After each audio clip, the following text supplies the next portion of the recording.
Joker, released in 2019, starring Joaquin Phoenix, and it says Robert De Niro. I feel like Robert De Niro is more a supporting character, but whatever. It's okay. There's not a whole lot to say about this movie that probably hasn't already been said by other people who are much smarter than I am, but it's an okay movie. It's at its best when it's ripping off something like Taxi Driver, which is fine. Like, there's no...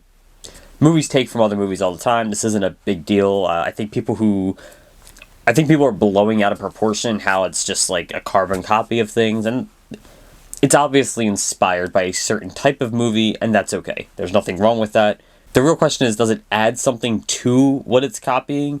And in this case specifically, since it is a Joker movie, does it add to the mythos of Joker as a whole?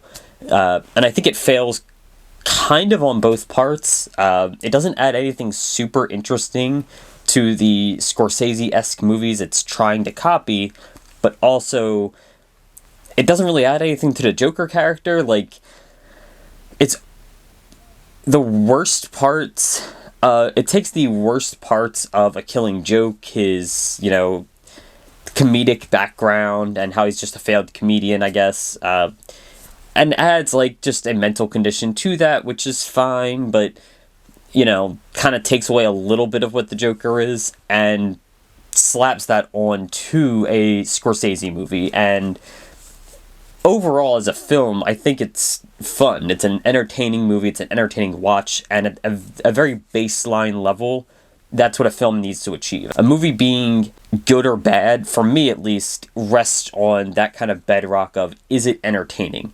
It doesn't matter how well it's shot, how well it looks. It doesn't matter how interesting the story might be. If it's not in some way entertaining. And it doesn't mean a positive entertaining. There's a lot of movies that are just absolutely miserable to get through, but they're entertaining in that misery, and that's fine. It could also be, a really funny movie that's, just entertaining in that way. That's also fine. For me, the bedrock of a good movie is whether or not it's entertaining, and this is entertaining, if nothing else. This is entertaining. But the problem for me is that that's kind of it. It stops and starts at, it's entertaining. But anytime I want to watch the Joker, why wouldn't I just go watch, a different, like a Scorsese movie? If I want to watch a DC movie or a comic book movie or literally a Joker movie, there's better options. There's much better superhero content out there. And realistically, if I want to watch the Joker, I hate to say it, but why would I not just watch The Dark Knight? The Dark Knight is better in pretty much every respect, so it's hard to really find where this movie's niche is, at least for me. The movie's fine. The movie's okay, but it's hard to find its niche as to where I would watch it. I saw it in theaters when it came out initially, and I recently rewatched it right ahead of watching Joker 2, but I think I've only seen it one other time. And I own the movie. I didn't buy this for this video. Sometimes I buy movies for videos. I did not buy this for the video. I've owned this since it came out on Blu-ray in, 2020. I think I've watched it once. I think I watched it when I bought it, and that was it. Again, it's not a bad movie. I just don't think it has a niche for me personally. I'm more than happy to watch a 6-hour, I'd rather watch The Irishman or literally Taxi Driver or anything else in that genre that's significantly more interesting with a much better story. And when I want to watch the Joker, there's just better portrayals of the Joker. But let's take a step back. Let's talk about the actual movie itself. The Joker in this movie is a street performer, clown, does the sign spinning stuff, and that's interesting. It's fun to see the banter with with his coworkers. I think they're mostly just bullying him, but what are you gonna do? I think the laugh that he does is actually pretty good. I think this is a really good Joker's laugh, which is fun. Joaquin Phoenix is doing a fantastic job. I will say that Joaquin Phoenix is doing a fantastic job across this movie, but it's Joaquin Phoenix. He's always going to do good. I don't think I've seen him do bad in really anything. He's a very good actor, so great. Same with Robert De Niro in this movie. He very good actor. It's hard to find a role where they're bad. Sometimes the movie's bad, but they usually aren't the problem. But you see the banter that goes on, the bullying that he receives from his coworkers, and again on the train, his laugh it's like a nervous tick, which is interesting. It's an interesting take. It's an interesting thing, but also the Joker's funny. Like, the Joker in the comics is a funny character. It's really hard to reconcile these two things, at least for me.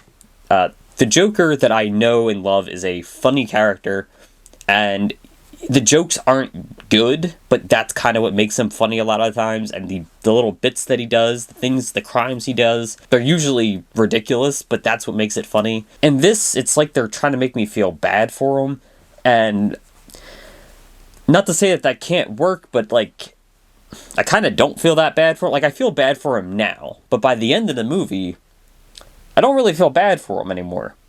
He's kind of an asshole. So,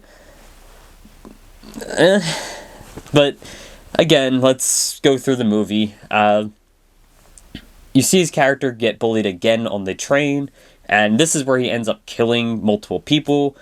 And in this case, it's more self-defense. They are, bullying him. They are attacking him.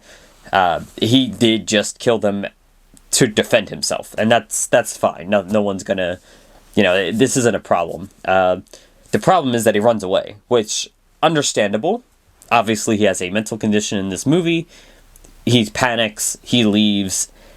Understandable. However, from that point on, he becomes more unlikable at pretty much every turn. His mother is obviously abusive, and that's, not good. But it's also revealed that he's kind of, like, he kind of develops a relationship with his neighbor, except he doesn't. He's stalking her, which is creepy.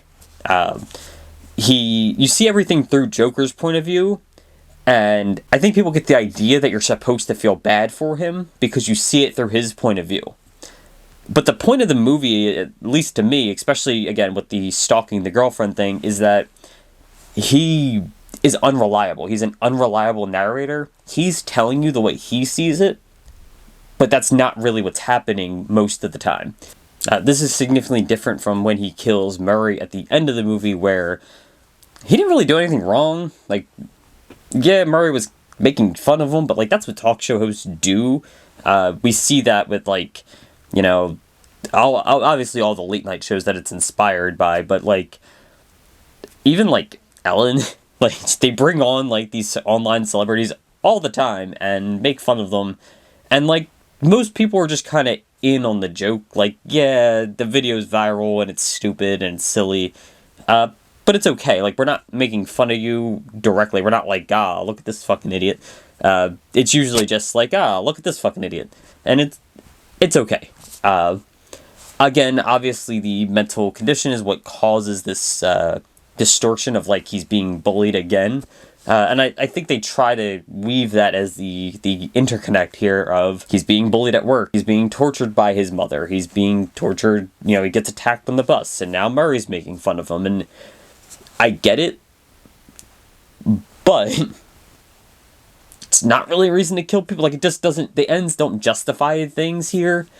The means don't really justify that ending, and I don't know, it just doesn't really work for me. Like, it's a fine movie, it's a fine watch, but I don't feel the sympathy for the Joker, and in a lot of ways, I think you're supposed to, and I don't. I just don't. The movie's okay, at best. At its best, it is a Scorsese ripoff that is trying a little too hard to be, the king of comedy or whatever. And Todd Phillips admits this. This is no secret. He's merging essentially the king of comedy, Taxi Driver, and The Killing Joke into one story. This isn't a secret. So, like, that's fine. But again, does it work on that level? And for me, not really. It's fine. It's an okay movie, but in almost every instance, I'd either rather be watching one of those Scorsese movies or watching a better example of the Joker. And it's a rare occasion that I need those things combined into a single movie. And I guess if I ever actually do need those things combined into a movie, I have the Joker, and I can watch it, but it just doesn't do it for me. Overall, I'd say, watch it. It's not a bad movie. By no means is it bad. I wouldn't blame you for enjoying it. I enjoy it when I watch it. It just doesn't hold that... It doesn't have that esteem that I think a lot of people want it to have. Like, it's this great masterpiece or something. Watch a second movie, please. Watch another movie beyond the Joker. It's not that good. It's an okay movie that wears its inspiration very heavy on its sleeve. And while that's fine, there's nothing inherently wrong with that. It is just a knockoff of those things, while also adding very little to them and very little to the character it's claiming to be about. It adds almost nothing to the Joker mythos for me, and on every level it fails at those aspects. If this was not called The Joker, I honestly might even like it more. I might actually like it a little bit more. The fact that it is supposed to be a DC movie, it actually holds it back for me. It's fine to take inspiration from The Killing Joke and stuff. Like, you could do that. You can make this exact movie and just remove the Bruce Wayne connection or the Thomas Wayne connection, really. We don't need any of that. That stuff just doesn't work for me regardless. I guess I didn't really touch on that. At a point in the movie, the mother claims to have worked for Thomas Wayne and that he fathered the Joker character. Obviously, it's all just a lie. None of this actually matters. And he meets Thomas Wayne, and it becomes a problem. And, there's a disagreement there.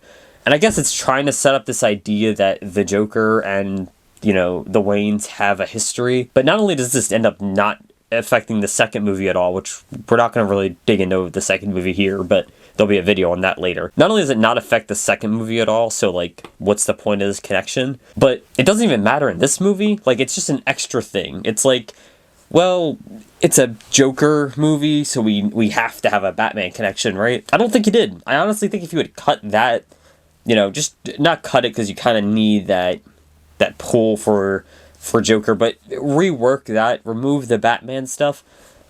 Again, if you just remove the comic book properties from this movie, and it's just a Scorsese-esque movie that, like that, I think it would probably be better. Because at least then, it's, just paying homage to those older movies. Again, it's still not adding anything to them, so I guess that doesn't really work either, but I don't know. This movie's kind of just okay. I'm out of things to say. I'm just rambling now. Thanks for watching. Bye.